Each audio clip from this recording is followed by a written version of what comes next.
سب سے پہلے تو میں اللہ رب العزت کا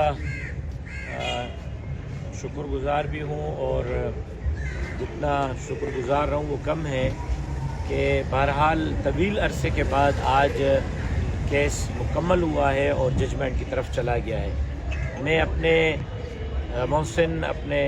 ساتھی جناب اطہر عباس سولنگی صاحب، جنہوں نے ڈے 1 سے اس کیس کو مانیٹر کیا، اس کیس کو لڑا ہے، ان کا اور ان کی پوری ٹیم کا اپنی جماعت کی طرف سے، خاندان کی طرف سے ذاتی طور پر مشکور ہوں کہ انہوں نے بہت ہی بہتر انداز میں اس کیس کو لڑا ہے، اور جس انداز میں انہوں نے کیس کو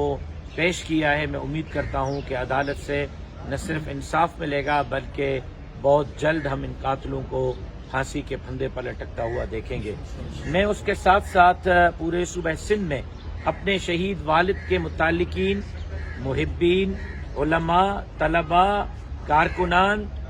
گھروں میں بیٹھی ہوئی ماؤں، بہنوں اور بیٹیوں سے اپیل کرنا چاہتا ہوں کہ وہ آج سے 20 تاریخ تک گھروں میں روزوں کا اہتمام کریں، تلاوت قرآن مجید کا اہتمام کریں، آیت کریمہ کا اہتمام کریں۔ اب ہمارے بس میں جو تھا وہ ہم کر چکے ہیں، اللہ تبارک و تعالیٰ کی طرف سے ہی انشاءاللہ ہمیں اس میں مدد ملے گی، اور آپ کی دعائیں رنگ لائیں گی، آپ کی تلاوتیں اور روزے رنگ لائیں گے، اور انشاءاللہ 20 تاریخ کو عدالت ہمیں انصاف دے گی۔ 20